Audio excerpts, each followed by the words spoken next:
Bonjour à toutes et à tous et bienvenue sur ce premier podcast. Je suis Clément Ruffier, étudiant en Master 1 droit de l'immobilier à l'Université Toulouse-Capitole. Je vous présente aujourd'hui ce podcast qui a pour but de partager l'expérience de 3 étudiants sur la sélection en Master ainsi que de répondre aux questions que les étudiants se posent chaque année. Le directeur de notre Master sera présent à nos côtés pour y répondre et apporter sa propre expérience. Avant que le podcast commence, n'hésitez pas à vous abonner, à partager cette vidéo pour qu'elle puisse aider le plus grand nombre d'étudiants ainsi qu'à poser vos questions en commentaire. Également, sachez que le podcast est disponible sur Deezer et Spotify. Les liens sont dans la description. Sur ce, je vous souhaite un bon visionnage. Et du coup, bonjour à tous, bienvenue dans ce premier podcast. Donc aujourd'hui, on va parler des masters, de la sélection en master de manière générale. Voilà, donc avec moi plusieurs étudiants. Donc voilà, je vous laisse vous présenter, nom, prénom, d'où vous venez, tout ça. Bonjour, je m'appelle Mila Elugel, je suis en Master 1 droit immobilier comme l'ensemble de mes camarades aujourd'hui. Je viens de région parisienne et j'ai fait toute ma licence à Toulouse. Voilà. Donc bonjour à tous, je m'appelle Margot Pujol, je viens de Castres, j'ai fait ma licence à l'Institut national universitaire Champollion à Albi et je suis arrivée à la rentrée en septembre pour le master droit de l'immobilier. Bonjour, je m'appelle Clément Jandot, je suis également étudiant en master droit immobilier. Donc moi je suis d'origine de Brive-la-Gaillarde en Corrèze. J'ai commencé mon parcours en DUT carrière juridique à l'IUT de Bordeaux. J'ai ensuite fait une licence professionnelle assistant juridique au même IUT à Bordeaux. J'ai ensuite continué mon parcours au diplôme des métiers de notariat à l'INFN de Bordeaux. Pendant 4 ans, j'ai fait mon alternance dans un office notarial et j'ai intégré à la rentrée en septembre dernier le master droit immobilier. Ok, donc aussi on est en compagnie de notre directeur de master qui a du coup nous expliqué tout ce qui tourne autour des masters de l'autre côté, du côté qu'on voit rarement. Donc bonjour monsieur, Bonjour. Je vous laisse vous présenter du coup. Bonjour à tous, je suis Moussa Thioye, professeur de droit privé et effectivement directeur du master droit de l'immobilier de la faculté de droit de l'Université Toulouse-Capitole. Donc du coup on va aborder la question d'abord de l'avant-master, de ce qu'on faisait du coup avant le master. Donc voilà, je vous laisse dire dans quelle filière vous étiez avant d'arriver ici. Alors moi j'ai un parcours assez classique puisque j'ai fait la licence droit privé carrière judiciaire à l'Université Toulouse-Capitole. Et voilà, un parcours assez classique. Pendant mes 3 années de licence, j'ai pas redoublé, j'ai fait un parcours du baccalauréat au master. Ok. Donc c'est pareil pour moi, j'ai fait une licence classique à Albi avec spécialisation en droit privé au 2e semestre de 3e année. Et au mois de juin, j'ai passé un DU en gestion de patrimoine, histoire d'avoir quelques bases avant de rentrer en master et approfondir un peu ce qu'on avait déjà vu en licence. Alors moi j'ai un parcours assez particulier, donc j'ai été en DUT carrière juridique en alternance à Bordeaux.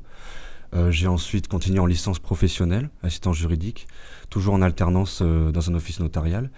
Ensuite, je voulais continuer dans la voie notariale, donc j'ai intégré le DMN, diplôme des métiers du notariat à l'INFN de Bordeaux. C'est le diplôme le plus haut en termes de collaborateur de notaire. Ensuite, j'avais envie de continuer en master de droit. Le droit immobilier me tentait le plus, donc j'ai voulu intégrer un master en droit immobilier pour un tout petit peu m'éloigner du notariat. Voilà. Ok, parfait. Donc c'est vraiment des profils qui sont très différents de ce qu'on peut trouver d'habitude, j'ai l'impression, en master. Pas beaucoup de... Enfin, il y a plus de licences privées, enfin de licences pro, j'ai l'impression, que de licences générales. Voilà. On va dire pas forcément, peut-être que vos camarades... le master droit de l'immobilier est un master qui est pluridisciplinaire, donc c'est la raison pour laquelle il n'y a pas de prérequis tellement en termes de mention de licence. Cela peut être une licence de droit privé comme une licence de droit public. Plutôt des licences, normales, classiques. Les licences professionnelles, évidemment, droit, il y a une ouverture parce que je n'ai pas, moi en tout cas, pour principe de dire non aux licences professionnelles. J'en prends, mais ce n'est pas la majorité. Je ne dis pas que ce n'est pas recommandé, mais évidemment, il peut y avoir quelques lacunes. Donc je serai plus vigilant concernant la licence professionnelle que concernant les licences classiques. Cela étant, encore une fois, il y a des masters qui sont plus ou moins fermés. Celui-ci est totalement ouvert. Il n'y a pas de distinction entre public et privé. D'ailleurs, quand vous voyez les maquettes, il y a une répartition quasi égalitaire des matières de droit public et des matières de droit privé. Certaines UE, qu'on appelle aussi des blocs de compétences, sont des UE pluridisciplinaires, mais d'autres sont complètement de droit public et d'autres complètement de droit privé. Donc il n'y a vraiment pas d'obstacle structurel au départ. Voilà, ce qu'il faut, c'est d'avoir une licence droit AES ou une licence assimilée. Ok. Est-ce que c'est vraiment quelque chose qui est propre à ce master ici ou au master en général? Je pense que ça dépend du profil du master. C'est une mention droit de l'immobilier. Le droit de l'immobilier, il est pluridisciplinaire. Il y a tout. Il y a du droit de la famille, il y a du droit des entreprises en difficulté, il y a absolument tout en droit immobilier. En revanche, si vous allez en droit pénal, forcément, si vous allez en droit de carrière judiciaire, bref, si vous avez décidé de faire un master plus orienté, plutôt monodisciplinaire, il va sans dire que le choix de la licence sera déterminant. Il est évident que si vous avez fait une licence plutôt mention droit public, il vous sera peut-être difficile de vouloir accéder ensuite au master droit privé général. Oui. Voilà, donc c'est un peu logique. D'accord, parce que c'était par rapport à une expérience personnelle que j'avais eue où j'avais voulu postuler donc, dans d'autres masters, notamment celui de Lyon, et on m'avait dit que les licences professionnelles étaient totalement exclues pour eux. C'est un choix. Vous savez, nous sommes des hommes et des femmes, hein, c'est-à-dire que derrière chaque master, il y a des hommes et des femmes qui ont des critères objectifs et subjectifs. Moi, je dis, ma politique, c'est de ne pas être fermé à qui que ce soit. Ce sont les dossiers individuellement qui m'intéressent. Je n'ai pas de case au départ où je mets les gens d'office. Je regarde.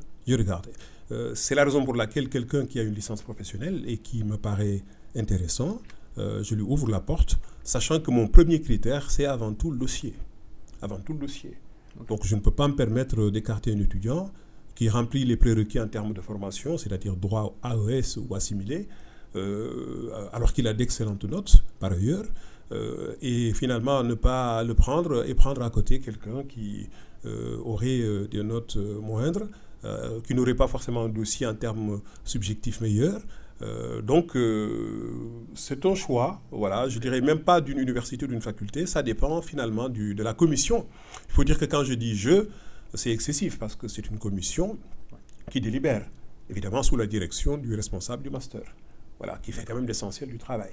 Et évidemment, en tant que président de cette commission, les idées qu'on peut avoir, ou parfois l'idéologie qu'on peut avoir, parce que certains ont une idéologie, certains effectivement peuvent dire « je ne veux pas de licence professionnelle, point », quelle que soit par ailleurs la valeur du dossier, considérant qu'une licence professionnelle, comme son nom l'indique, elle est destinée finalement à être la dernière étape de la formation. C'est censé être un terminus. C'est pour cela qu'on l'appelle licence professionnelle. Okay. Donc certains peuvent considérer que c'est la fin, et comme c'est la fin, il faut prendre ceux qui dès le départ avaient affiché leur volonté d'aller plus loin. Moi, ce n'est pas mon point de vue. Je pense qu'on peut changer d'avis. Je pense aussi qu'une licence professionnelle aujourd'hui, forcément, il y a des points sur lesquels les étudiants sont moins préparés. En commentaire d'arrêt, par exemple, on sait que souvent, ils arrivent en disant « j'ai quelques difficultés, je n'ai jamais fait de commentaire d'arrêt de ma vie ». C'est normal, parce que leur formation n'était pas finalement orientée vers ce type d'exercice. Ouais. Je leur indique quand même, j'indique à ces étudiants-là qui ont la licence professionnelle qu'ils seront traités exactement de la même manière que les autres étudiants. Ce sont des étudiants à part entière et qui ne seront pas à part du tout. Et bien entendu, ils peuvent avoir quelques difficultés, mais il faut qu'ils travaillent donc certaines choses. De la même manière qu'ils ont des atouts par rapport à d'autres. Parce qu'ils ont fait une licence professionnelle, ils ont, on va dire, un regard différent. Et ce regard est important en master, parce que quand vous arriverez en master, quand les étudiants arrivent en master, il y a en master 2, en tout cas en seconde année de master, parce qu'il n'y a plus de master 1 et de master 2, il faut opter en seconde année de master entre la voie professionnelle et la voie recherche. Et par conséquent, ceux qui optent pour la voie professionnelle vont devoir faire un stage ou avoir une activité professionnelle, rédiger un rapport d'activité ou un rapport de stage. Et il est évident que celui qui a fait une licence professionnelle pourra peut-être, a priori, être plus à l'aise que celui qui a jusqu'ici été un étudiant lambda de faculté et qui n'a connu autre chose que peut-être les bancs de l'université et des bibliothèques. Voilà. Mais pour moi, tout ceci est très théorique. Moi, je raisonne en termes d'individus. Et c'est la raison pour laquelle je préfère toujours m'adresser individuellement et distinctement aux étudiants plutôt d'avoir des cases générales.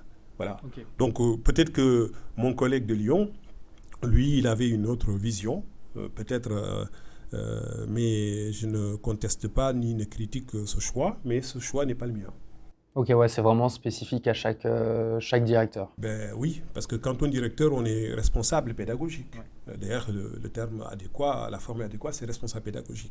Et quand on dit responsable pédagogique, ben, le terme responsable n'est pas heureux, mais ça veut dire ici quelqu'un qui finalement assume aussi des responsabilités, qui prend ses responsabilités sous un angle pédagogique. Et c'est ça l'objectif. C'est-à-dire, est-ce que les étudiants que l'on choisit, ce sont des étudiants qui réussiront? C'est d'ailleurs un dénominateur commun. Je ne vois pas un directeur de master qui fait un choix en spéculant sur un échec. Quand on prend un étudiant, c'est parce qu'on pense qu'il viendra et parce qu'on pense qu'il réussira. Et la raison, et comme il faut sélectionner, il faut donc sacrifier. Et c'est la raison pour laquelle il faut des critères. Donc quelqu'un peut dire, je n'ai pas assez de place, je sais que j'aurai assez de dossiers en formation d'étudiants ordinaires, entre guillemets, que par conséquent, je n'ai pas spécialement envie de regarder dans un autre lot. Maintenant, avec peut-être la sélection qui va se faire via une plateforme dont on ne connaît pas, en tout cas dont je ne connais pas pour l'instant le mode de fonctionnement, si les étudiants arrivent plus ou moins en aveugle, si je puis dire, il va falloir regarder tout. Voilà. Maintenant, peut-être que ceux qui disaient qu'ils ne voulaient pas de licence professionnelle ou qu'ils préféraient les licences professionnelles, parce que peut-être il y a certains qui les préfèrent, peut-être que, ils changeront d'avis, mais peut-être qu'ils garderont tout à fait leur façon de faire. D'accord. Voilà. L'essentiel, c'est que toute décision doit être motivée. Oui. Voilà. Donc, il doit y avoir une raison. On ne rejette pas quelqu'un juste parce qu'on n'aime pas telle ou telle licence. Ça, vous ne le verrez jamais. Et si ça devait arriver, évidemment, la personne ne dira jamais que c'est la bonne raison. Oui. Ok. Maintenant, question plus tournée vers les étudiants.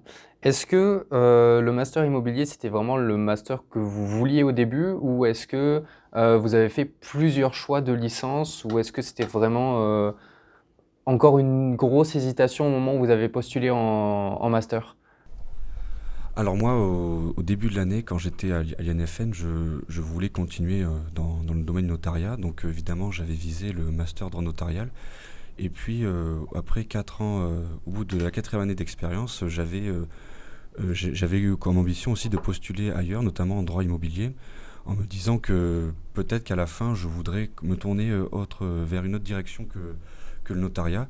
Et au final, c'est ce qui a été le cas, parce que à la fin de mon contrat, je sentais que alors, j'avais encore plein de choses à apprendre, j'étais encore qu'un bébé dans le notariat, j'avais plein de choses à apprendre, mais j'avais envie de voir d'autres directions, de nouveaux horizons, et comme j'aimais beaucoup le droit immobilier, j'avais envie de me concentrer plus là-dessus plutôt qu'avoir des matières comme le droit de la famille, par exemple, qui me plaisait un peu moins sur la fin.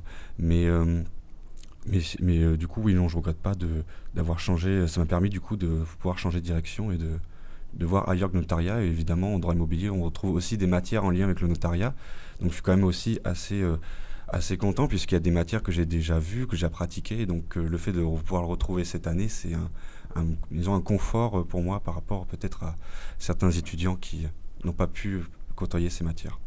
Voilà. D'autant que vous pouvez retourner en notariat, parce que c'est aussi l'un des masters qui permet par la voie dite professionnelle d'accéder au notariat. Et d'ailleurs, j'en discutais avec la directrice du centre de Toulouse, qui me disait que par la voie professionnelle, il y a une réforme qui a eu lieu, c'est la sélection reste, c'est la voie qui devient la même, mais la sélection reste.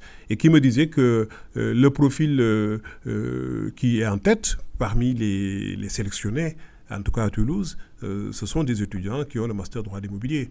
Donc l'immobilier mène à tout, l'immobilier concerne tout le monde. Il n'y a rien que l'on fasse en dehors, ailleurs que sur des immeubles, même si on est à l'extérieur en plein air, on est quand même sur du foncier, sur du terrain, sur du sol. Donc j'ai l'habitude de dire que l'immobilier concerne tout le monde. Votre camarade parlait tout à l'heure de droit de la famille. Vous voyez les liens qu'il y a entre la famille et le droit immobilier à travers notamment le logement, et pas que le logement. Donc le droit de la famille s'invite régulièrement en droit immobilier. Quand on fait du droit immobilier, il y a du droit des sociétés. Parce qu'il y a des entreprises sociétaires. Quand vous faites du droit immobilier, il y a du droit des entreprises en difficulté. Il y a tout, il y a du droit fiscal. Donc, c'est vraiment ce caractère pluridisciplinaire. Et c'est vrai qu'on s'enferme moins quand on fait du droit de l'immobilier. Je ne le dis pas parce que je suis le directeur de ce master. Moi, je n'ai pas fait de master droit de l'immobilier. Moi, j'ai fait du droit privé général, théorique, fondamental. Ce n'est que plus tard que je me suis mis. Et je sais que j'ai besoin d'autres choses pour faire du droit de l'immobilier, notamment le droit des obligations, le droit des contrats. Donc, en réalité, il y a des masters plus cloisonnés, qui peut-être sont hyper spécialisés, hyper pointus. Et c'est vrai que là, il se peut que certains, une fois dedans, aient des regrets. Voilà. Mais il y a d'autres qui permettent toujours de rebondir et le droit de l'immobilier en fait partie. Okay. Alors pour ma part, c'était pas du tout le premier choix au départ. Toute ma licence, en fait, j'ai voulu faire magistrate, donc alors que ça me plaisait pas vraiment. J'avais pris des TD de droit pénal, de procédure pénale, voilà. Mais après, voilà, licence 2 et 3, j'ai fait 2 stages qui m'ont pas... Enfin, le premier m'a plu, le deuxième m'a vraiment un peu dégoûté de la magistrature. Et c'est là que j'ai réfléchi vraiment à ce qui me plaisait. J'ai regardé les matières que j'avais pris en TD, surtout en 3e année, donc droit des biens, j'avais pris régime matrimoniaux, droit des sociétés. Là, je me suis dit peut-être que le notariat m'intéresserait. Et au final, en fait, je suis venue aux Portes Ouvertes à Toulouse. Et c'est là que, donc dans la même pièce, en fait, il y avait notariat, gestion de patrimoine et droit de l'immobilier. Et j'ai vu les 3 et c'est là que je me suis dit, bon, mais en fait, le droit de l'immobilier, ça a l'air vraiment bien.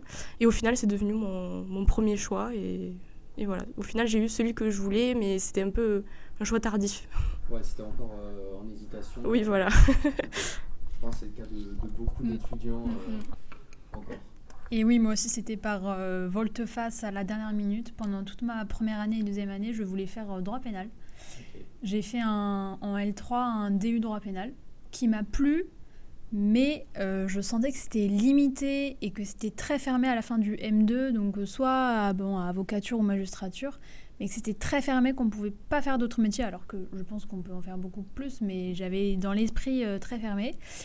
Et donc au début des candidatures, donc ça a commencé vers mars, les premières candidatures pour les masters, j'avais postulé droit pénal, carrière judiciaire, mais pas du tout immobilier. Et c'est vers les dernières candidatures, donc Lyon et Toulouse, je me suis dit mais qu'est-ce qui me plaît vraiment et qu'est-ce qui va me plaire après le master 2, immobilier. Et donc j'ai postulé immobilier. Et ça a au final été mon premier choix. Et je l'ai eu et j'en suis très ravie aujourd'hui. Et heureusement que j'ai pas fait pénal. Je vous rassure, vous pouvez toujours faire... Il y a du droit pénal de la construction, il y a du droit pénal de l'urbanisme. Le pénal accompagne toutes les matières quasiment. Le droit immobilier, quasiment tout est accompagné par du pénal. Il y a souvent ce qu'on appelle un secteur protégé, le logement, l'immeuble d'habitation ou l'immeuble d'habitation associé à une activité professionnelle libérale, de sorte que le pénal, finalement, accompagne l'immobilier comme l'ombre double les corps. Donc vous aurez toujours du pénal. En ce qui vous concerne, vous hésitiez, vous vous dites, mais la magistrature, vous l'avez toujours à votre portée. Il n'y a pas que la magistrature, en matière pénale. C'est vrai que quand on est jeune, quand on entend droit, on a tendance à mettre un pénal derrière. Et on a tendance, certains même qui ne sont pas juristes, ont tendance à mettre prison immédiatement après, pensant que le droit, ce n'est qu'une histoire d'emprisonnement, de prison, de délits et de crimes. Non.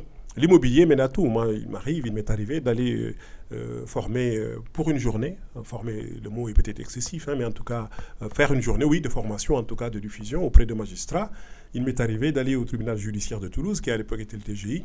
J'avais tout le pôle droit immobilier du tribunal pour venir discuter comme on le fait. Je ne dirais pas discuter, un peu, mais c'était surtout d'ailleurs pour être formé, en tout cas qu'il y ait une actualisation sur ce que vous voyez à l'université. Donc, il est évident que les étudiants, et c'est normal, quand on est jeune, on s'interroge, on se pose des questions. Il y a bien sûr ce que l'on veut, mais il y a aussi ce que l'on va ressentir. Et à un moment donné, on réagit. Voilà. Moi, je ne suis pas choqué, et je ne peux pas être choqué quand j'entends un étudiant dire que le master droit de l'immobilier ne l'intéresse pas, ou me dire que le master droit de l'immobilier, ce n'est pas son premier choix. Je peux trouver ça tout à fait normal, d'autant que moi, quand j'étais étudiant, je ne connaissais même pas l'existence de ce master qui, à l'époque, s'appelait Urbanisme et Construction. Ce n'était pas encore un master, ça s'appelait un diplôme d'études spécialisées, ce n'était pas un DEA. Simplement, Quand on découvre l'immobilier, je vous le dis, non pas encore une fois parce que j'en suis directeur, on a du mal à ne pas s'y intéresser, on a du mal à ne pas être passionné. Parce qu'au départ, ça fait peur. C'est comme, surtout, quand vous prenez des matières comme le droit de la construction, ceux qui ne sont pas spécialistes, ils disent, oh là là, c'est hyper pointu, c'est hyper difficile, c'est technique. J'ai même entendu quelqu'un me dire, c'est le droit marteau-piqueur. Voilà. C'est le droit qui casse les oreilles, sûrement. Je dis oui, mais j'ai tendance à répondre, sans les marteaux-piqueurs, sans la bétonnière, sans tout cela, vous ne seriez peut-être pas bien logé, vous ne seriez peut-être pas dans un cadre agréable pour faire autre chose. Et que donc, c'est indispensable. Et quand on entre dedans, on se rend compte que beaucoup de matières sont des matières de droit civil, tout simplement. Droit civil. Le droit de la construction, c'est du droit civil. C'est né. Et on se rend compte, d'ailleurs, en étudiant le droit de la construction, que c'est quand même le droit qui allait quand même depuis. Vous savez, dans le code d'Hammurabi, c'est le premier code que l'on connaisse, il y avait déjà du droit de la construction. Dans le code civil de 1804, l'article 1792 et l'ancien article 2270 datent de 1804. On est quand même au début du 19e siècle. Et sans oublier, bien entendu, le fait que toutes les matières, à un moment donné, toutes les affaires, à un moment donné, se retrouvent avec une partie immobilière. Et c'est la raison pour laquelle peut-être que c'est une matière ou une discipline qui peut-être gagne à se faire connaître. D'où l'importance des journées portes ouvertes. D'où l'importance peut-être pour les étudiants jeunes, pour leurs parents, d'aller à la rencontre des étudiants comme vous ou des enseignants comme moi, parce que moi, en tout cas, je n'ai pas de problème de recrutement. C'est-à-dire que ce n'est pas un master où je me dis je ne vais peut-être pas avoir les 15 étudiants nécessaires parce qu'en dessous de 15, ce n'est plus viable financièrement parce que nous sommes les universités certes publiques, mais on a quand même besoin d'avoir un minimum d'étudiants, un minimum d'inscrits pour fonctionner. Ce n'est pas le problème qu'on a. Vous allez voir que pour les stages, par exemple, moi je suis assailli de demandes d'entreprises qui me proposent des offres de stage, qui me proposent des stages, qui me font donc des offres de stage. Donc je n'ai jamais eu un étudiant complètement en difficulté. Pourquoi ? Parce que, tout simplement, c'est nécessaire. C'est très important et peut-être même que c'est intéressant. Mais pour savoir que c'est intéressant, il faut s'y plonger. C'est vrai que le pénal, ça passe à la télé. Voilà. Il y a des matières pour la télévision. D'ailleurs, pour les avocats, quand on dit les ténors du barreau, on ne voit que des pénalistes. Vous pensez que ce sont les seuls ténors ? Les vrais ténors, on ne les voit pas. Ceux qui sont les plus riches, on ne les voit pas non plus. Pourquoi ? Pour une raison très simple. Ils sont dans des cabinets, d'ailleurs, ils veulent le secret, ils veulent la discrétion. Voilà. Mais il est évident qu'on ne va pas passer à la télévision à 20h une affaire qui concerne, je ne sais pas, sauf si c'est un fait divers. De temps en temps, tel a squatté tel ou tel bien, effectivement, on est venu. Bon, ça peut arriver. Mais ce n'est pas à la télé, sans doute, qu'on va nous donner, qu'on va exposer des affaires qui sont strictement de droit immobilier. Ce n'est pas fait pour. Mais ce n'est pas parce que ça ne passe pas à la télévision que c'est moins intéressant ou que c'est moins important. Ok. Et vous parliez aussi du coup de l'importance des journées portes ouvertes. Vous les recommandez à tous les étudiants qui s'interrogent. C'est-à-dire que quand on est déjà éclairé, on n'a pas besoin de lumière. Voilà. Mais quand on a besoin d'être aidé de lumière, il faut aller là où les lumières sont censées être. Donc les journées portes ouvertes, comme leur nom l'indique, c'est la journée ou les journées portes ouvertes. Ça veut dire simplement que ce jour-là, les portes sont ouvertes, qu'on vous reçoit, qu'on vous parle, qu'on vous écoute. Vous pouvez poser vos questions. Voilà. C'est pour s'éclairer, c'est pour finalement, se cultiver. C'est aussi peut-être pour lever des doutes. Et peut-être se rapprocher aussi de personnes, les enseignants, on ne les voit pas souvent. C'est rarissime que nous nous voyons en dehors des cours. Et donc, il y a forcément entre nous une distance. On se croise, mais on ne se parle quasiment pas en dehors des cours. C'est l'occasion d'aller rencontrer aussi les enseignants, d'avoir une idée. Et puis, c'est aussi l'occasion de voir des étudiants qui sont déjà étudiants dans ce master-là ou dans cette licence-là. Et de partager des expériences, bonnes ou mauvaises, agréables ou désagréables. Donc, évidemment, le jeune qui arrive, qui vient en licence, qui vous rencontre, il saura que vous lui direz la vérité, en tout cas votre vérité, ce que vous avez ressenti. Moi, j'ai peut-être tendance à défendre ce que je suis censé défendre, en tout cas ce dont je suis responsable. Je ne vais quand même pas aller afficher partout, « Ouh là là, Master 3 de l'immobilier, c'est nul, ce n'est pas bon, ça ne sert à rien ». Même si c'est vrai, je ne l'aurais pas dit. Bon, ce n'est pas vrai. C'est sûr que c'est un master qui, à bien des égards, non mais je le dis, je ne l'ai pas fait. Moi, je ne travaille pas dans l'immobilier. Je ne suis pas un diplômé de ce master. C'est-à-dire étrange d'ailleurs qu'on dirige des masters dont on n'est pas diplômé. Mais c'est comme ça. Mais en revanche, évidemment, un étudiant peut parfaitement dire je suis déçu, je pense que c'était plus intéressant, je pensais que c'était cela. Ce qui n'est pas forcément vrai d'ailleurs, pour tout le monde. Donc je pense que c'est important que ceux qui se posent des questions, qui ne savent pas ce qu'ils veulent, qui ne savent pas où ils veulent aller, je pense que c'est toujours important d'aller vers ceux qui ont déjà vécu cela. Vous savez, il y a deux méthodes. Il y a la méthode dogmatique. Ça veut dire qu'on ne l'a pas expérimenté, mais on est dedans. C'est la méthode dogmatique que, bon, on l'aime beaucoup en France, on est dans le dogme. Moi, je veux ça, point. Pourquoi ? Parce que c'est ce que je veux, point. Je veux aller là, mais on n'a pas encore fait l'expérience. Et puis, il y a la méthode dite empirique, c'est l'expérience. Donc, quand on est étudiant en licence, on n'a pas encore fait de master. Donc, on ne peut pas dire qu'on a expérimenté le master. Donc, on ne peut être que dans le dogmatisme, ce qu'on aime, ce qu'on voudrait faire. Mais en allant voir des étudiants qui sont déjà dans le master, on va y ajouter la touche empirique. Ceux qui l'ont déjà vécu et qui peuvent vous en parler. Ce n'est peut-être pas votre propre expérience, mais c'est une expérience qui a été vécue par d'autres. Donc moi, je pense que c'est très important. Il n'y a pas que la journée ou les journées portes ouvertes. En réalité, nous sommes ouverts toute l'année. Moi, tous les étudiants qui veulent me voir, à la fin d'un cours, avant un cours, à mon bureau, je reçois systématiquement tout le monde. Il y a même des personnes qui sont à l'étranger, des personnes qui sont dans d'autres villes, des professionnels qui veulent se recycler, entre guillemets, ou en tout cas se réorienter, qui me demandent un rendez-vous, parfois en Zoom ou un rendez-vous téléphonique. En réalité, nous sommes à la disposition de nos étudiants, je ne dirais pas toute l'année, mais quasiment toute l'année. Donc la journée porte ouverte, c'est simplement l'occasion de réunir en même temps beaucoup de masters, beaucoup de diplômes, et en réalité, c'est un peu une sorte de foire, voilà, ou de festival. On y va aussi pour se promener, pour faire des rencontres. Et l'université, c'est un lieu de vie. Voilà. C'est aussi l'occasion de découvrir les locaux. C'est un test aussi. Voilà. Parce que parfois, peut-être qu'en arrivant à l'université Toulouse-Capitole, ceux qui ne connaissent pas pourraient trouver que le lieu n'est pas très accueillant, que finalement, ils n'aimeraient pas faire leurs études ici. Donc, aller quelque part, ça peut aussi permettre de se donner une idée. Moi, il m'arrive d'arriver dans des endroits où je me dis, je n'ai aucune envie d'y rester. J'aurais pu être pris, et j'arrive déjà pris, et je me rends compte que c'est un endroit que je n'aime pas. Voilà. D'où les efforts que nous faisons d'ailleurs pour rendre nos lieux de vie et d'études et de cours agréables. Toulouse, en tout cas, ceux qui viennent à Toulouse, à mon avis, ne partiraient pas en courant en se disant « je n'ai pas envie de rentrer », parce que c'est très agréable. Voilà, je ne citerai pas quelques villes, mais quelques endroits. Parce qu'on parlait justement aussi de l'expérience, et Margot, tu me parlais de l'importance pour toi de contacter des étudiants qui sont dans le master pour leur poser des questions, comprendre un peu ce qu'ils font au cours de l'année, comment se passe l'année autant étudiante qu'en dehors, et la charge de travail par exemple. Oui, en fait, c'est au-delà des portes ouvertes, si jamais on ne peut pas y assister parce qu'on habite loin ou tout ça. Enfin, moi, j'y étais quand même allée. Mais j'avais aussi contacté des élèves via l'Instagram du master. J'avais contacté une étudiante en droit notarial et une étudiante en droit de l'immobilier pour avoir leur ressenti, la charge de travail, les matières, voir vraiment qu'est-ce que c'est le quotidien d'un master en droit de l'immobilier pour être sûr que c'est compatible avec mon mode de vie, par exemple, ou par exemple les matières privées, les matières publiques. Est-ce que vraiment il y a beaucoup de public? Est-ce qu'il y a beaucoup de privé? Comment on le ressent, etc.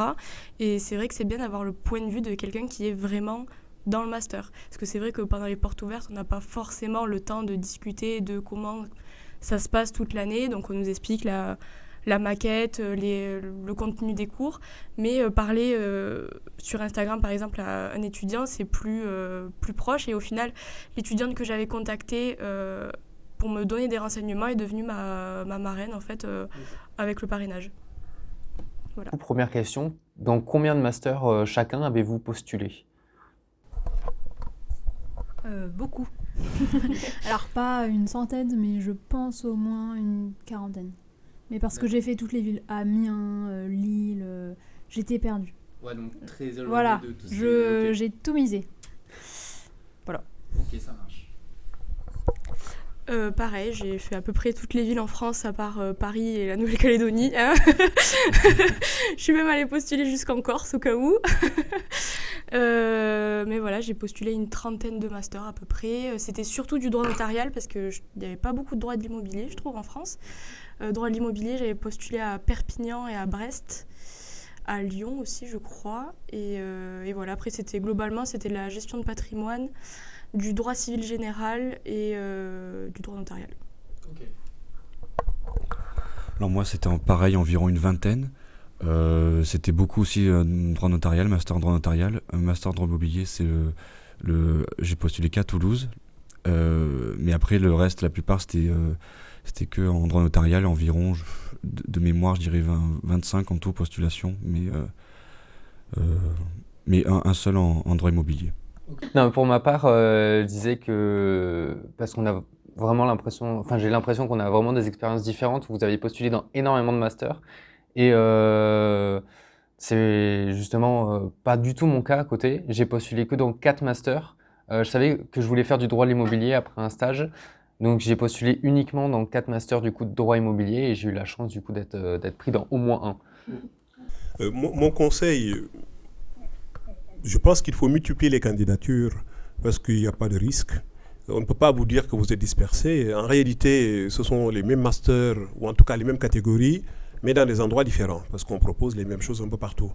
Le risque de ne pas postuler, de ne pas multiplier les candidatures, comme c'est une sélection, c'est peut-être de se retrouver sans master, alors qu'on aurait eu une place quelque part. Donc moi je dis, et d'ailleurs, si j'étais étudiant, ce que j'aurais fait. Évidemment, les directeurs de master que nous sommes, nous préférons les étudiants qui sont très, finalement, comme vous, finalement, parce que ça nous fait moins de dossiers à regarder, ça nous facilite le travail, ça nous encourage même, parce que quand on a une pile qui est très petite, on a tendance c'est comme une copie qui est courte, donc on la lit de A à Z, parce qu'on sait qu'on ne va pas y passer toute la nuit. Mais je pense qu'en tant qu'étudiant, la prudence veut que, moi je dirais par prudence de multiplier, voilà. D'autant que on ne peut pas vous le reprocher, d'ailleurs on ne le sait pas. Voilà. Maintenant, lorsqu'il faut, dans une même université, classer les vœux, là oui, là il faut être, déjà, ça veut dire que l'université a décidé de limiter le nombre de candidatures d'une certaine manière. Bon, il y a une époque c'était 4, l'année dernière c'était 3, certains avaient voulu même qu'on se limite à 2. Il faut savoir que quand il y a un classement des vœux, essayez de connaître quelle est l'opinion de la commission, ou en tout cas du président de la commission. Moi, par exemple, j'avais dit, ceux qui classent le master droit d'immobilier vœu numéro 3, je ne regarde pas le dossier. Ça me suffit comme critère. Pour une raison très simple, ce n'est pas qu'ils ne sont pas bons, c'est que pour que je les prenne, il faut qu'ils soient très bons. Parce qu'ils m'ont dit, c'est leur 3e choix. Bon, même si je sais que c'est parce qu'ils ont été obligés de faire ce classement. Mais quelqu'un qui me dit, c'est mon 3e choix, s'il est très bon, il ne viendra pas. Parce que quand on cherche les meilleurs, on tombe toujours sur les mêmes. C'est-à-dire qu'il sera pris en 1 ou en 2. Et comme il sera pris en 2, pourquoi viendrait-il en 3 alors que lui-même avait dit que ce n'est pas ce qu'il voulait en première position. Donc ça, c'est la première raison. Et la deuxième raison pour laquelle, en fait, parce qu'il y en a beaucoup, pour laquelle je ne regardais pas non plus le vœu 3, c'est que j'ai déjà un lot immense de vœu 1 qu'il faut que je regarde de toute façon, un lot immense de vœu 2 qu'il faut que je regarde de toute façon. Ça me prend beaucoup de temps. Et mon bonheur, je suis désolé de le dire, je vais finir par le trouver. J'espère en tout cas le trouver dans les vœux 1 et 2. Et alors pourquoi aller chercher dans le 3 ? Donc quand vous n'avez pas ce souci, et visiblement ça va disparaître ce classement, évidemment les étudiants, j'allais dire, vont s'en donner à cœur joie, multiplier les candidatures un peu partout, sachant qu'il n'y a aucun risque pour eux. Donc je pense que le conseil quand même à donner, en tout cas moi, c'est mon point de vue, hein, je ne dis pas que... Parce que on peut être très bon et ne pas être pris aujourd'hui. Okay. Il y a une époque, ce n'est pas le cas. Moi, quand j'étais étudiant, on n'avait pas autant de choix déjà. Ça ne marchait pas comme aujourd'hui. Avant, il fallait envoyer des dossiers papier. Déjà, il fallait payer d'une certaine manière. Aujourd'hui, tout ça se fait. Il suffit de scanner. C'est le même dossier que vous envoyez un peu partout. Bon, à l'époque, c'était moins aléatoire. Je veux dire qu'en fonction du niveau qu'on pouvait avoir, on pouvait savoir qu'on allait être pris. Aujourd'hui, on peut avoir un étudiant brillant, ne pas être pris. Et c'est la raison pour laquelle je pense qu'il faut éviter, autant que faire se peut, ces risques-là. Et le premier moyen de les éviter, c'est de multiplier les candidatures. Et une fois qu'on a pris, on aura l'embarras du choix, mais c'est quand même mieux d'avoir l'embarras du choix que d'avoir l'embarras tout court. C'est vrai. Et du coup, ça a été quoi votre ressenti global de la période entre du coup les postulations, la licence à côté, les notes aussi de L3 qui sont arrivées? C'était intense un peu parce que les candidatures arrivent vers mars-avril, c'est la période des partiels blancs, on débouche assez vite sur les examens terminaux. En même temps, il faut écrire les lettres. Enfin, pour ma part, la plupart, je les ai écrites à la main, donc ça prend quand même assez de temps. Vérifier que tous les dossiers soient corrects. En même temps, puisque j'ai changé d'idée de master un peu au dernier moment, j'ai changé de TD, donc je suis passée de... Je ne sais plus trop ce que j'avais pris. Je crois que j'avais pris procédure civile, je suis passée directement en droit des sociétés que je n'avais pas pris au premier semestre, donc ça rajoute une petite charge de travail. Mais voilà, c'était intense, je ne l'ai pas mal vécu, juste il faut s'y prendre en avance. La majorité des lettres, je les avais déjà écrites en janvier-février avant le début, parce que il faut s'y prendre en avance, sinon il y a certains masters où il y a 4-5 jours pour candidater. Si tout tombe en même temps, on n'a pas le temps, on fait des dossiers un peu à l'arrache. Donc s'y prendre en avance pour être sûr que le dossier soit complet, qu'il manque rien, que tout soit précis et qu'on ne se retrouve pas sous l'eau, quoi. Ou qu'on confond les lettres de motivation. C'est parce que moi, je reçois des lettres de motivation d'étudiants qui s'adressent à notre master, à notre directeur. J'ai compris que, évidemment, ça me fait sourire, hein, mais pas plus que ça. Je n'ai jamais éliminé quelqu'un pour cette raison. Mais effectivement, quand vous multipliez les candidatures, il y a quand même une vigilance particulière. C'est-à-dire qu'il faut quand même que vous individualisez chaque dossier, notamment à travers la lettre de motivation. Parce que là, c'est ce qui arrive souvent. Et ça, quand on n'a que 4 dossiers, c'est peut-être moins probable. C'est vrai, ça arrive moins. Pendant toute la période, moi, c'était le stress, la peur de ne pas avoir de master, de se retrouver en septembre à ne rien faire. Donc, je me suis organisée de façon à faire un fichier Excel avec chaque master, le lieu, la date d'ouverture, de fermeture, les critères, si je trouvais, le thème général. Mais c'est vrai que c'était une période très stressante. Et comme l'a dit Margot, il y avait les partiels en plus. Et on avait peur de se tromper dans l'intitulé du master ou du prof, donc je relisais 8 fois la même lettre, je devenais folle. J'avais l'impression de connaître par cœur, parce que forcément on individualise, mais il y a des parties qu'on ne change pas, notre parcours et tout. Je le connaissais par cœur, et je voyais même plus les fautes, on aurait pu mettre un mot en plus, je l'aurais pas vu.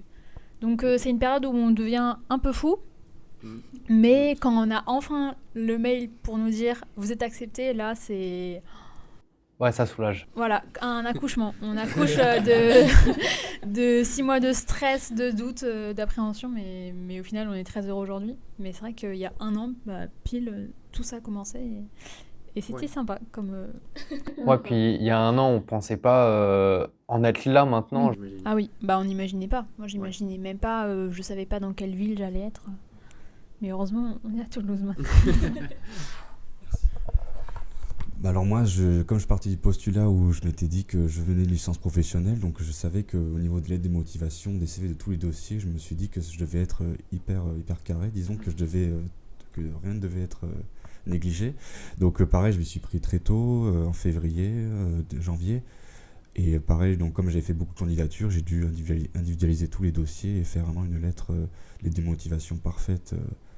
Et le CV aussi, donc j'ai tout repris, mes anciens CV, etc. Mais donc au début, j'étais pas tellement stressé parce que j'avais une situation et si, admettons, je me disais que si j'avais pas de master pour la rentrée, j'allais être embauché à l'étude notariale dans laquelle je travaillais. Donc j'avais moins ce stress, même si je savais que j'allais être déçu parce que c'était ma première volonté. Donc j'avais moins ce stress-là et puis j'avais pas vraiment de période de partiel, ils sont venus un peu plus tard, en cours mai-juin. Donc c'est pour ça que j'avais plus de temps pour vraiment me concentrer sur tous ces dossiers. Et puis donc à la fin, comme j'étais pris aussi un petit peu au dernier moment, donc c'était la grande surprise, j'étais très content de pouvoir faire cette nouvelle aventure. Mais j'ai eu un peu un stress, j'ai eu le stress sur la fin parce que j'étais quand même déçu. Je me suis dit, bon, je pensais ne pas être pris, donc j'ai commencé à être déçu. Mais finalement, ça a fini par payer avec tout le travail au niveau de mon dossier et des lettres de motivation. Cela va peut-être vous surprendre, mais ce n'est pas un stress, mais il y a en tout cas une angoisse. Là, par exemple, moi, je suis en train d'appréhender la sélection. Pourtant, je suis le sélectionneur, donc je devrais être quelqu'un de tranquille en disant que c'est moi qui décide, je suis le boss. Mais non, je sais que je vais plutôt bosser, c'est-à-dire qu'il y a beaucoup de travail.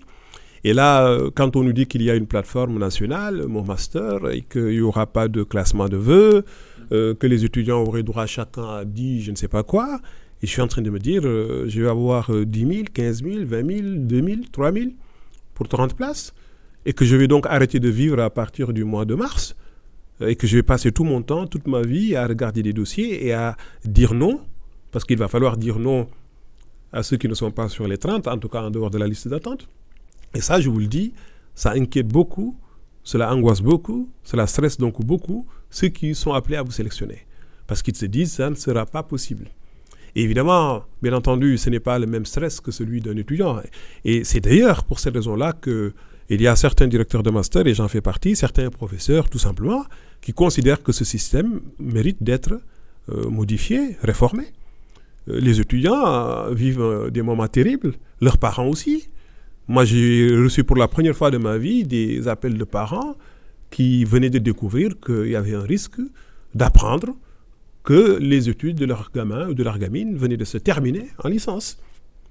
Le projet, c'était que l'enfant devienne avocat ou notaire ou magistrat. En tout cas, une activité professionnelle pour laquelle il faut un niveau master ou un diplôme de master, et que c'était fini. Et que donc le projet tombait à l'eau. Vous imaginez? Et ça, moi, en tant qu'étudiant, je ne l'ai pas vécu. C'était l'époque où, jusqu'en 4e année, il suffisait de passer un examen. Ce n'est pas un concours. Maintenant, les étudiants passent un concours à l'issue de la licence. Mais c'est un concours qu'on passe à leur place. Ils déposent un dossier, on les sélectionne. Ça veut dire qu'on fait un concours. Et c'est effectivement quelque chose de normalement, naturellement stressant. Et je trouve qu'effectivement, quand on est pris, et qu'on a envie d'y aller, c'est une délivrance. Avec l'effet pervers que ça produit. Certains, une fois qu'ils sont dans le master, maintenant persuadés qu'ils y resteront, en tout cas jusqu'à la fin, s'ils ont la moyenne, ils arrêtent de travailler. Ça, c'est un risque. Et ça, nous le constatons. C'est-à-dire que l'étudiant, en première année de master, peut désormais un peu baisser les bras, en disant, l'essentiel, c'est d'avoir 10. C'est-à-dire que baisser d'ambition. En se disant, si j'ai 10, je passe. Et c'est vrai. Moi, je ne peux retenir, et je ne retiendrai personne qui a 10 sur moi. Même s'il avait 20 au départ. Pourquoi? Parce que c'est la loi. Et parce que, effectivement, le master, il est dedans. Vous savez, c'était un peu incohérent, c'est vrai, d'accueillir quelqu'un en première année de master et ne pas l'accueillir en seconde année. Parce que c'est un seul et même diplôme. Il n'y a pas de diplôme de 4e année. Voilà. C'est comme si vous accueillez dans une maison en vous disant, vous n'avez pas le droit de monter à l'étage. Et pourtant, pour faire le tour de la maison, il faut aller jusqu'à l'étage. Les étudiants ont exigé cela. Et on leur a dit, mais vous savez, en Master 2, on a besoin de limiter la capacité. On ne peut pas avoir plus de 30 étudiants. Déjà 30, c'est beaucoup. Pourquoi? Parce qu'il faut faire des cours en petit comité. Parce qu'il y a des mémoires. Parce qu'il y a des stages. Parce qu'il y a des rapports de stage. Comment voulez-vous qu'on puisse corriger 100, 200, 300 rapports de stage? Comment voulez-vous qu'on trouve ces stages? Donc on est obligé d'avoir maximum 30. Et comme on nous oblige à prendre tous ceux qui réussissent la première année, on a fait le nivellement par le bas. Moi, le master droit d'immobilier, il n'y avait pas de plafond. Et ça tournait autour d'une centaine d'étudiants en première année de master. Mais évidemment, après, je choisissais des étudiants pour le master 2, qui pouvaient d'ailleurs ne pas venir du master droit d'immobilier pour composer ma seconde année. Aujourd'hui, comme je sais que ceux qui sont en M1, vous avez un droit d'accès à la seconde année. Évidemment, quand je vais sélectionner les étudiants cette année, de Master 2, parce que Master 2, il y a des gens qui candidatent directement à Master 2. Et je leur dis, c'est sous réserve des places laissées vacantes par les étudiants de la promo actuelle. Donc, si vous êtes 30 et que vous vous inscrivez tous en seconde année, je ne prends personne. Vous voyez, donc, je pense que c'est une réforme qui n'a pas apporté du progrès. Ça, c'est mon point de vue. Cela a été une régression. Je pense qu'on aurait dû maintenir l'ancien système qui n'était peut-être pas bon, mais qui est moins mauvais que le système actuel. D'accord. Voilà, parce que le système actuel, il faut le dire, il est mauvais. Ok. Et ensuite, question du coup plus pour vous, pour les dossiers. C'est quoi que vous regardez en premier dans un dossier? C'est quoi qui vous séduit le plus dans le dossier d'un étudiant? Je l'ai dit, je l'ai écrit, je l'ai affiché. Moi, je suis pour l'objectivité. Je ne suis pas localiste, vous l'aurez remarqué. Les étudiants que je prends, je ne les connais pas personnellement. D'ailleurs, je peux toujours ne pas vous reconnaître quand je vous croise, hein, parce qu'on ne se voit pas souvent. Moi, je regarde d'abord le dossier universitaire, parce que c'est objectif, parce qu'on est en France aussi. Hein. Voilà, on est dans un pays dans lequel on croit au diplôme. Voilà, le parchemin. Ça ne veut pas tout dire, mais c'est la chose la plus objective au départ. Voilà, ça, c'est écrit, c'est comme ça. Donc, le ressenti, les sentiments, les sensations, ça ne joue pas. Ce qui joue, c'est le dossier. Raison pour laquelle je regarde bien sûr avant tout le niveau de l'étudiant, son niveau de la première année jusqu'à la troisième année. Je ne cherche pas forcément l'étudiant brillantissime, mais comme je vais devoir le sélectionner par rapport à l'autre, entre deux étudiants, quand l'un est meilleur, a priori, je dirais même à 90%, c'est sûr et certain que je ne prendrai pas le moins bon au détriment du meilleur. Parce que je ne peux pas, et je trouverai difficilement les raisons subjectives qui me pousseront à préférer l'autre. Pourquoi? Il y a d'autres critères, bien sûr. Les autres critères, est-ce que l'étudiant a fait un stage ou pas? Mais comme le stage n'est pas obligatoire, je ne vais pas non plus en faire un critère déterminant. Je ne vais pas reprocher à quelqu'un de ne pas avoir fait un stage alors qu'on ne l'avait pas exigé. Mais si quelqu'un en fait, ça peut être pour moi l'occasion d'être le Père Noël pour lui. Mais je ne serai jamais le Père Fouettard pour celui qui n'a pas fait de stage. Pour une raison simple, je n'ai pas le droit. Je vais aussi regarder la langue. Est-ce que la personne parle plusieurs langues? Ce qu'on appelle des langues étrangères, notamment l'anglais. Pourquoi? Parce qu'aujourd'hui, il y en a de plus en plus. Donc, quelqu'un qui parle l'anglais, je pourrais peut-être dire c'est un plus. Mais encore une fois, quand je me mets à faire jouer les critères subsidiaires, comme je les appelle, et que s'ils sont subsidiaires, ça veut dire que je ne les utilise qu'en cas de besoin. Voilà. Donc oui, le dossier, parce que ça reflète le mérite. Et moi, je crois encore à la méritocratie. Je ne crois pas au piston, je ne crois pas au raccourci. Ça a été toute ma vie. Je n'ai jamais voulu, et d'ailleurs qu'on m'aide, ou qu'on me pistonne en tout cas. Ça ne veut pas dire que pour autant, je n'aurais pas accepté d'être aidé, etc. Mais simplement, je pense qu'il faut absolument être objectif. Moi, en tout cas, tous les étudiants que j'ai pris, je vous le garantis, je ne le dis pas parce que vous êtes là ou parce qu'on va m'entendre, je ne me réfère qu'au dossier. Et les étudiants que je prends, je ne regarde même pas, en général, les photos. Maintenant, la lettre de motivation, ça peut jouer, mais tous les étudiants sont motivés. Voilà. Il y a des lettres maradouanes, mais je n'ai jamais reçu une lettre de démotivation ou de non-motivation. Quelqu'un qui me dit, oh ouais, ça peut arriver que quelqu'un soit maladroit. En revanche, un conseil, quand je dis individualiser l'aide de motivation, ce n'est pas la motivation que je vous demande d'individualiser. Évidemment, on va raconter la même chose et c'est normal. On a trouvé une belle formule, on va la garder pour tout le monde. En revanche, ce qu'il faut individualiser, c'est d'abord ne pas se tromper d'intituler le master. Bon, ça, on peut considérer que c'est une erreur, mais on va découvrir que vous dites la même chose à tout le monde. C'est quand même pas agréable. Et puis, essayez quand même de savoir qui est le directeur du master ou la directrice du master. Et vous mettez son nom. Parce que moi, je sais que quand je lis une lettre de motivation et que l'étudiant a pris le soin d'aller sur le site de l'université et de savoir comment je m'appelle, que je ne suis pas une femme, on ne m'appelle pas madame, mais monsieur, parce que ça arrive souvent. Moussa, ça fait un peu féminin, donc j'entends madame, donc je sais que la personne ne me connaît pas. Mais ça, ce n'est pas grave. En revanche, quand je vois monsieur tout court ou madame ou monsieur le directeur ou la directrice du master, je me dis, mais la personne a même eu la paresse d'aller sur le site de l'université pour voir qui dirige le master. Et ça, vous parliez de Paris tout à l'heure, les étudiants parisiens, de ce point de vue-là, ils sont toujours parfaits. Ils vous parlent comme s'ils vous connaissent. Quand on lit une lettre venant de Paris, on a l'impression que la personne vous connaît. Et je vous garantis que le dossier n'est pas forcément bon, mais on a envie de le prendre. Donc c'est la raison pour laquelle, quand je dis individualiser, cherchez, dites aux étudiants d'aller sur le site internet de l'université officielle, d'essayer de savoir qui est le directeur ou la directrice du master et que son nom soit mentionné. Parce que je vous garantis que quand on lit une lettre, on a envie de voir ça plutôt que à madame ou monsieur le responsable, parce que ça veut dire que la personne ne sait même pas à qui elle parle. Ok, d'accord. Et donc, pour cette période, quels conseils vous donneriez aux étudiants pour réaliser au mieux leur dossier ou pour gérer au mieux la période? Je pense que vos camarades l'ont dit, il faut, je pense, se lever tôt. Et quand je dis se lever tôt, ça veut dire s'y prendre assez vite. La lettre de motivation, on pouvait commencer à y réfléchir. Moi, quand j'ai un livre, un article, un colloque, d'ailleurs, je vais vous faire une confidence, je me suis réveillé à 4 heures du matin parce que j'ai eu le malheur à 4 heures du matin de penser à un colloque qui m'attend et j'ai eu des idées à ce moment-là. Et je me suis dit, il faut absolument que je me lève parce que sinon, demain matin, je vais oublier. Et je me suis levé pour noter ça. Et finalement, je ne me suis pas recouché parce que finalement, j'étais réveillé. Et c'est pareil. Donc, si d'ores et déjà, vous avez des idées de master, des idées de motivation, notez-les. Voilà, notez bien les dates.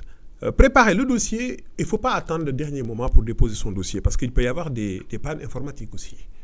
Beaucoup d'étudiants attendent la fin. Et nous, d'expérience, nous savons que quand on donne un délai aux étudiants, ils attendent tous la fin. C'est pour ça qu'on a raccourci d'ailleurs les délais. Que vous leur donniez 1 semaine, 2 semaines, 3 semaines, 4, 1 mois, on sait que plus le délai est long, plus ils attendront. Donc on s'est dit, il faut raccourcir le délai de candidature parce que de toute façon, plus le délai est long, plus ils patienteront. Donc je pense qu'il faut dès maintenant que les étudiants préparent leur dossier, ceux qui sont en L3 bien sûr, mais la sélection en master, ça se prépare dès la première année. Moi, c'est ce que je dis. Désormais, quand vous êtes inscrit en première année de licence, commencez déjà à préparer le master. Pourquoi? Parce que, ben oui, votre dossier, c'est à partir de ce moment-là qu'il commence à être étoffé. D'autant qu'on n'a pas les résultats du semestre 6. Je pense que ça s'appelle le semestre 6. Ben, ça veut dire que si vous avez loupé le semestre 5 ou si vous avez loupé les précédentes années, même si vous allez faire un tabac, comme on dit, au semestre 6, ben, c'est trop tard. Donc je pense que le plus tôt est le mieux. Le plus tôt sera le mieux. Voilà, maintenant, il y a toujours des cas d'urgence, mais si l'urgence devient la norme, c'est que ce n'est plus de l'urgence, c'est de la négligence. Du coup, pour la partie réponse, on va commencer par savoir quel est votre ratio de réponses positives, négatives ou liste d'attente? Liste d'attente, je ne me souviens pas, mais je pense que j'en ai eu peut-être une dizaine sur 30 qui m'ont mis en liste d'attente. J'ai été acceptée à Toulouse et à Lyon. Mais Lyon, mi-août. Donc, dernier moment. Je leur ai dit, écoutez, je suis déjà prise. Mais c'est vrai que le ratio est assez faible. C'est assez surprenant. On se dit, 30 candidatures, ça va. J'en aurai au moins une dizaine, je vais pouvoir choisir. Et pas du tout, non.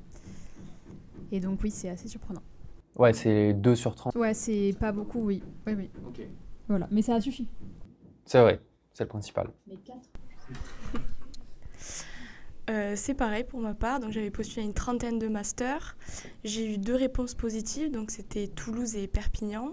Perpignan, c'était vers mai, donc je me suis dit, bon, au moins j'ai un master, mais c'était pas celui que je voulais.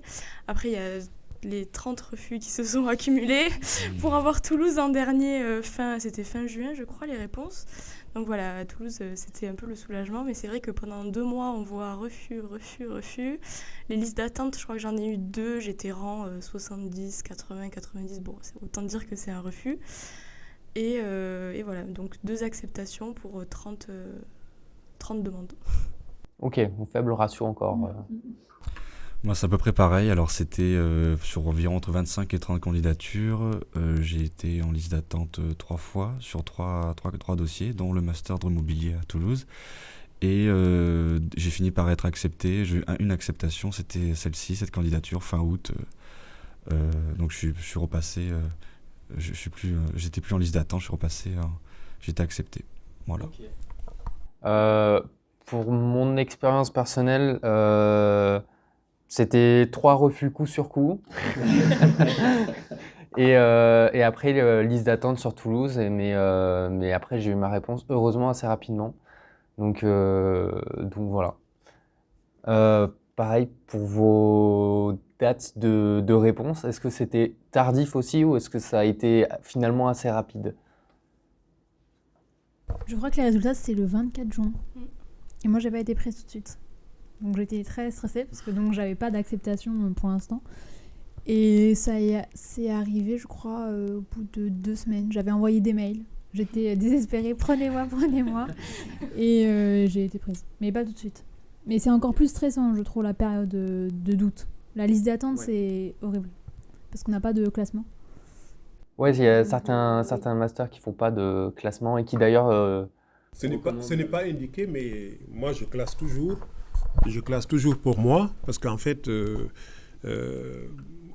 directeur du master a toujours un classement, en tout cas normalement. Moi j'ai toujours mon classement qui n'est pas affiché, que la scolarité ne connaît pas forcément. Moi à Toulouse, le classement est connu, parce que je donne ma liste à la scolarité en disant que vous faites remonter. Et les listes d'attente sont longues, mais non, il faut dire aux étudiants que même si on est à la 70e place, on peut être pris. Parce qu'aujourd'hui, les étudiants sont comme des consommateurs. Hein. Donc, à un moment donné, ils se désistent à un rythme. Ensuite, il y a même ceux qui s'inscrivent et qui se désinscrivent. Moi, on a fait remonter. Et encore une fois, et ce n'est pas parce qu'on est sur liste d'attente qu'on n'est pas bon. C'est que, il faut prendre des gens. À un moment donné, c'est fini. Et on a envie et puis, et certains ne sont pas pris.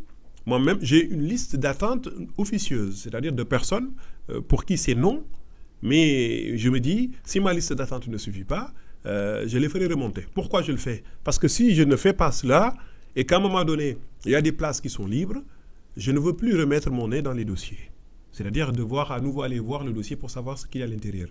Donc je me prépare une liste d'attente, on va dire une sorte de plan B de la liste d'attente, de sorte que si on me dit, monsieur Thioy, il y a encore des places libres dans le master, parce que moi je déteste l'idée d'avoir une place libre non occupée. Quel que soit d'ailleurs l'étudiant qui va l'occuper. L'essentiel, c'est qu'il ait une licence. Voilà, à un moment donné, moi, je prends celui qui va venir. À un moment donné, quand j'ai une place, quelqu'un m'écrit. D'ailleurs, j'appelle ceux qui m'ont écrit. D'où l'importance parfois aussi, c'est vrai.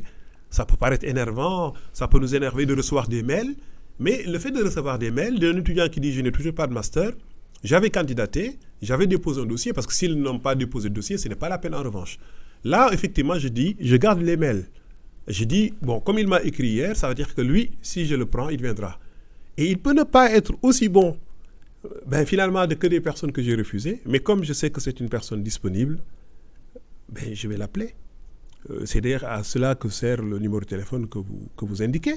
Là, on prend le téléphone, on appelle. Et dites aux étudiants de décrocher leur téléphone pendant cette période. Ouais. C'est un numéro que je ne connais pas, je ne décroche pas. Moi, je tombe quasiment 9 fois sur 10 sur le répondeur. Voilà. Des fois, je suis obligé d'envoyer un SMS à l'étudiant pour qu'il décroche, en lui disant que je suis tel, je vais vous appeler. Quand même, c'est la période où, par excellence, il faut décrocher systématiquement son téléphone, parce que par définition, le directeur de master qui va vous appeler, le numéro, vous ne l'avez pas. Donc ça, c'est une erreur que commettent beaucoup d'étudiants. Et évidemment, beaucoup de mes collègues, quand ils vous appellent et que vous ne décrochez pas, ils vous barrent. Ils ne vous rappelleront pas. Je pense après ça, vous allez recevoir beaucoup de mails des étudiants qui ne sont pas pris. Bon, je ne m'en plaindrai pas parce qu'au moins j'aurai l'embarras du choix et je saurai que je vais appeler des étudiants qui vont venir. Moi, je trouve qu'un étudiant qui a sa licence, qui l'a validée, il a sa place en master. C'est tout. Donc, on les sélectionne pour une raison simple, parce qu'on n'a pas assez de place. Si on avait autant de place et qu'on avait beaucoup de personnel, si moi je pouvais avoir 100 de mes collègues pour m'aider à m'occuper des rapports de stage et des mémoires, il n'y aurait aucune raison de faire une sélection. Nous vous diplômons, mais nous ne vous employons pas. Et en plus, l'université n'a pas de service après-vente. Nous vendons et une fois, on ne reçoit plus personne. On ne récupère plus personne, je veux dire. C'est la raison pour laquelle, si nous avions de la place et des moyens, nous ne sélectionnerions personne. Nous formerions le maximum d'étudiants possible. Nous leur donnerions le diplôme s'ils le méritent. Et maintenant, s'ils ne trouvent pas de travail, je dirais, ce ne serait pas directement notre problème. Mais pour l'instant, on nous a donné un bus. On nous dit que dans le bus, il y a 30 places. Après, c'est plein. Et il y a 100 personnes qui attendent. Il faut les sélectionner. Ok. Donc aussi, on a parlé du coup de toute la période de réponse qui a été très stressante. Est-ce que vous changeriez quelque chose à cette période, à ce que vous avez fait pour les candidatures de manière générale, pour que ce soit différent ou moins stressant ou... Pour ma part, j'avais eu beaucoup de refus, mais avec le recul, je me dis c'est aussi parce que j'ai pas fait forcément des choix cohérents avec mon dossier. Je savais que j'avais 11-12 de moyenne et que postuler uniquement dans des masters en droit notarial où il y a 2500-3000 demandes, c'était avoir un refus d'avance. Donc c'est sûr que faire des choix cohérents, des masters qui sont, si on a des très bonnes notes, c'est sûr, oui, il faut tenter les masters très sélectifs et plus prestigieux. Si on a un dossier moyen, tenter des masters qui nous plaisent, mais qui sont cohérents pour éviter d'avoir 20-25 refus, parce que c'est sûr que c'est pas la meilleure des choses pendant un mois, quoi. Ça, c'est une très bonne réflexion. Il faut que l'étudiant soit cohérent, ou l'étudiante se dise, bon, c'est un master qui est très sélectif, et comme il est très sélectif, forcément, il faut être bon, très bon, et que quand on regarde son dossier et qu'on voit que on est moyen, qu'on est peut-être assez bon, mais pas bon et très bon, c'est quasiment une cartouche perdue. C'est-à-dire que on saura qu'on ne sera pas assez compétitif. Donc il faut quand même mesurer, j'allais presque dire, sa compétitivité avant de se lancer. C'est comme quand on veut se lancer dans le marché, dans un marché concurrentiel, il faut quand même faire une étude de marché. Il faut quand même se dire, est-ce que là, moi, je serai crédible? Est-ce que là, je serai pertinent? Est-ce que là, je serai compétitif? Il est évident que si vous prenez le master droit notarial, il y a beaucoup de demandes, il y a peu de places, tout le monde le sait, il y a des milliers de candidatures chaque année. Donc évidemment, un étudiant qui lui-même estime, parce que c'est objectif qu'il est moyen, il ne doit pas compter sur sa lettre de motivation, encore moins sur les lettres de recommandation, qui ne servent pour moi en tout cas à rien. Ça ne m'énerve pas. Je vais lire ça gentiment, si j'ai envie, si j'ai le temps, mais je vous garantis que je ne prends aucun étudiant simplement parce que l'étudiant a été recommandé par je ne sais pas qui. Voilà, parce que ce n'est pas ça qui parle à sa place. Ce qui parle pour l'étudiant, deux choses. C'est son CV d'abord, ce qu'il a fait. Le CV, c'est quand vous regardez dans le rétroviseur, hein, vous l'avez déjà traversé. Mais ce qui va jouer aussi, c'est ce que vous allez mettre dans la lettre de motivation, ça c'est le viseur. Vous regardez devant vous. Je vous promets que c'est là où j'irai. Donc il y a un peu un aspect probatoire, hein. Ça c'est le rétroviseur, voilà ce que j'ai fait. Il y a un aspect promissoire, voilà ce que je vous promets d'être, ce que je vous promets d'avoir. Ça joue. Évidemment, il arrive des fois qu'on ait une ambition, mais que par réalisme, on se dit, sauf miracle, cette ambition, je pense que j'aurais du mal à la réaliser. Et il n'est pas dans ce cas-là déraisonnable d'être plus ou moins, d'être plus raisonnable. Ok. Et du coup, pour vous, qu'est-ce que vous changeriez Eh bien alors, estimer ses chances d'être accepté dans un master, c'est très compliqué. Surtout quand on croit en nos rêves et qu'on peut être déçu après.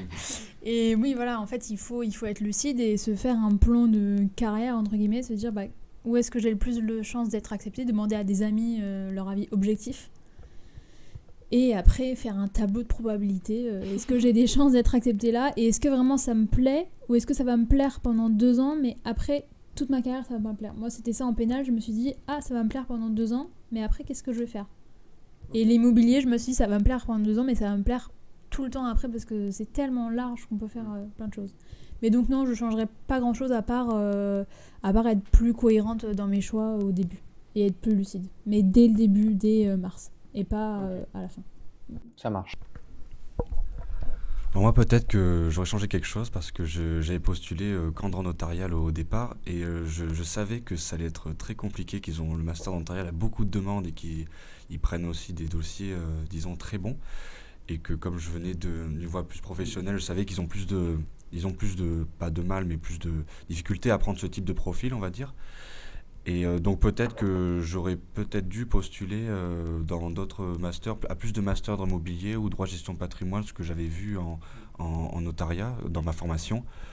J'aurais peut-être été moins en difficulté pour les sélections, mais au final, ça a fini par payer, donc je regrette pas quand même. Puis c'est vrai que dans tous les cas, comparé à vous, j'avais quand même une autre, disons une porte de sortie si jamais j'avais pas de master. Donc j'avais ce côté moins, j'étais moins stressé, disons que mes camarades parce que j'avais quand même une autre voie au cas où. Mais bon, au final, peut-être que j'aurais peut-être dû faire mieux de ce côté, peut-être que j'aurais peut-être dû postuler, moins me concentrer, disons, sur le master dans le notarial plutôt que d'autres, mais finalement, au final, comme je suis là aujourd'hui, j'ai du mal à regretter quand même. Juste un petit commentaire rapide. Il faut m'interrompre quand vous trouvez que c'est un peu long. Hein. Il y a quelque chose d'important. Hein. Au-delà de ça, effectivement, quand on a un rêve, quand on a une volonté, quand on a une ambition, parfois, il faut être fou. Voilà. La folie au sens du poète, hein, qui donne la liberté d'être seul et la sécurité de ne pas être compris. Les autres ne comprendront pas, mais cette folie-là, elle est saine. Voilà. Et puis, parfois, comme disait, je pense, c'est La Fontaine d'ailleurs, on rencontre sa destinée souvent par des chemins qu'on emprunte pour l'éviter. Donc, il y a parfois des gens qui arrivent quelque part, ils ont tout fait pour ne pas arriver là, en réalité, et là, ils y sont. Donc, oui, il y a quand même une part qui ne dépend pas de vous. Voilà. Ce qu'on appelle même en théorie générale du droit ou en philosophie du droit, le donner et le construire. Voilà, il y a ce qui dépend de vous, c'est ce que vous construisez, mais il y a ce qui vous est donné, que la nature vous a donné. Et comme vous le savez, c'est la société qui essaie de nous rendre égaux, mais la nature nous a créés inégaux. Donc l'égalité, c'est plus un concept, plus une notion qu'une véritable réalité. Donc moi, quand je sélectionne des étudiants, mais vous pensez que je sais vraiment qui est meilleur que l'autre. Même ce n'est pas parce qu'on a un meilleur dossier universitaire qu'on est meilleur. On a des étudiants qu'on a pris qui étaient très faibles et dont on est particulièrement content et fier ensuite en master. Et il n'y a pas que d'ailleurs le savoir, il y a le savoir-être, ce qui est très important en master, le savoir-être. C'est-à-dire des gens capables de vivre avec les autres. Voilà. Et s'il arrive qu'on ait des étudiants, nous qui avons fait des thèses de doctorat, ben, évidemment, il y a un moment donné, on a dû faire des études plus ou moins bonnes quand même, parce qu'il y a une sélection régulièrement, etc. Mais il y a certains, je vous le garantis, humainement, on peut s'interroger sur leur valeur. Le savoir ne suffit pas. D'ailleurs, le savoir, est-ce qu'ils l'ont? Est-ce que nous l'avons? Mais il y a une chose qu'on doit toujours avoir, c'est le savoir-être. Voilà. On peut ne pas avoir le savoir, on peut ne pas avoir le savoir-faire, mais le savoir-être. Et le savoir-être, malheureusement, on ne le mesure pas. Il n'y a rien dans les dossiers qui nous permet de le mesurer. Et donc, c'est une fois qu'on prend les étudiants, ben, presque par hasard, qu'on va découvrir qu'ils sont gentils, sympas, dynamiques ou pas, ou qu'ils ne le sont pas. Mais là, on sort du cadre légal, donc on les gère. On va passer au mot de la fin. Quel message vous feriez passer aux étudiants qui vont postuler cette année ? Bien, écoutez, d'abord, je leur souhaite bon courage, parce que je sais qu'il en faut. Je pense aussi que je vais leur souhaiter bonne chance, parce que je pense que c'est aléatoire. Parce que moi-même, je ne sais pas, alors eux, encore moins. Mais je dirais que ceux qui sont déjà en L3, il y a des choses sur lesquelles ce n'est pas la peine de perdre son temps, c'est-à-dire ce qu'ils ont fait déjà en L1 et en L2. Mais si ce n'est pas encore trop tard, il faut essayer de tout faire pour avoir un bon dossier, en tout cas d'avoir un semestre 5 satisfaisant, parce qu'il est parlant le semestre 5. Ce qu'il faut éviter, c'est bien sûr de baisser les bras. Il faut y croire, c'est ce que je vais leur dire. Maintenant, si je devais leur donner un conseil, j'allais dire simple, ben, d'abord déposez votre dossier, et déposez un dossier régulier, et déposez-le dans le délai. Voilà.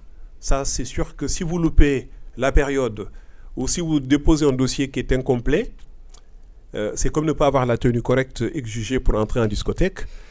Malgré vos talents de grand danseur, j'ai l'habitude de le dire, vous ne serez pas du tout sur la piste de danse. Ce qui est peut-être dommage, parce qu'on vous aurait bien apprécié. Alors que celui qui a eu la tenue correcte exigée, tout en ayant des talents très limités, voire inexistants, lui, il sera dedans. Et on va le voir sur la piste avec grand regret, mais il va y être. Donc, vaut mieux, à mon avis, avoir un dossier parfait, dans des temps parfaits, le déposer, et en espérant que le dossier soit parlant. Le reste, ben, écoutez, c'est comme jeter un dé, hein, mais c'est pas quand même si aléatoire que ça. Il y a quand même, encore une fois, on est là pour sélectionner les étudiants, pour les prendre, pas pour les rejeter. Voilà. Mais multiplier quand même, qu'ils multiplient les candidatures. Ouais. Ça, voilà, c'est un filet. Vous avez parlé tout à l'heure, il y a quelque chose que vous avez idéré, ça s'appelle un filet de sécurité. Voilà, vous avez un filet de sécurité. Quand vous savez que si vous tombez, vous n'allez pas réellement tomber, ça vous permet quand même de se dire, allez, je vais quand même faire un peu du... vous savez, ceux qui traversent... oui, parce qu'il y a le fil qui les tient. Hein. Vous savez, c'est un peu l'attitude de ce que... comment ça s'appelle, cet animal qui change de couleur, le caméléon. Le caméléon, il n'y a pas que la couleur qui change, qui n'est pas d'ailleurs une marque d'hypocrisie, c'est une marque d'adaptation. Il a toujours la queue accrochée, au cas où, quand même par hasard. Bon, voilà. Et ça, il faut toujours l'avoir. Voilà. Donc voilà sauf si vous avez une question très précise, mais si je devais parler de façon générale et de façon très globale, je dirais, préparez le dossier le plus tôt possible, déposez le moment venu, n'attendez pas le dernier moment pour le déposer. Dès que la plateforme est ouverte, si votre dossier est prêt, déposez-le. Voilà. Maintenant, si vous ne pouvez plus le modifier, attendez quand même qu'il soit prêt avant de le déposer. Mais n'attendez pas le dernier moment, d'autant qu'il peut y avoir des bugs informatiques. Ok, très bien.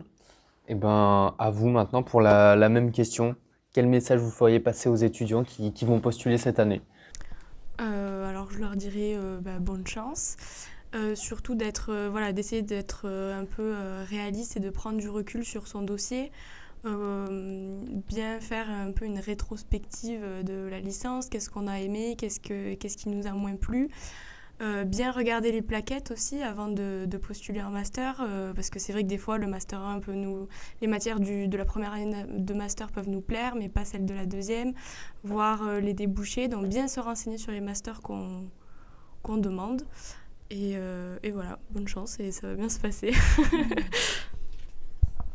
Eh bien, à peu près la même chose, organisation, courage, persévérance et confiance en soi aussi. Avoir confiance en son dossier, être lucide, mais avoir confiance en son dossier, assister aux journées portes ouvertes et contacter les étudiants. J'avais fait comme Margot, contacter une étudiante du M1 et ça m'avait beaucoup aidé. Ça permet de voir comment se passe l'année et surtout croire en son dossier.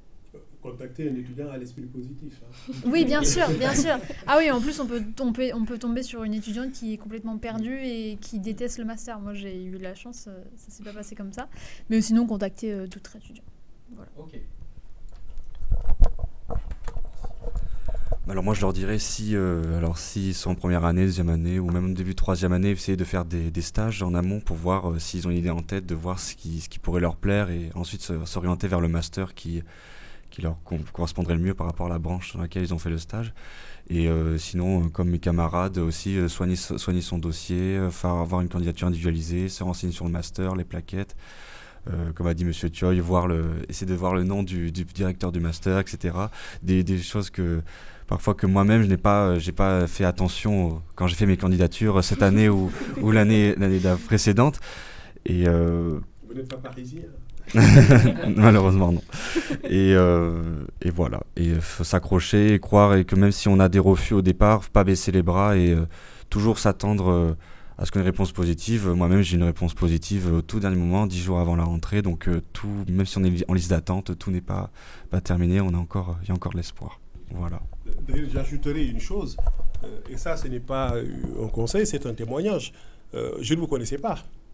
Et ce que j'ai remarqué cette année particulièrement, c'est en première année, et je le dis même aux étudiants de seconde année, vous faites promo. Comme on dit, faire promo. C'est-à-dire, vous êtes ensemble.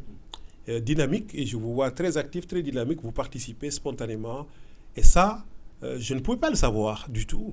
J'aurais eu des étudiants, sans doute tous brillantissimes. La probabilité d'avoir ça est beaucoup plus faible. Parce que plus finalement on se croit brillant, plus on est individualiste. Donc ça, je l'ai peut-être même été moi-même dans ma propre vie universitaire, je ne regardais peut-être que moi. Mais je pense qu'il faut faire promo aujourd'hui. Et là, les étudiants qui viendront vous voir, et puis je sais que vous êtes déjà de bons ambassadeurs. Voilà. Ceux qui sont en seconde année, c'est pareil. C'est-à-dire que vraiment, je vois maintenant des étudiants qui se prennent en main, qui font promo.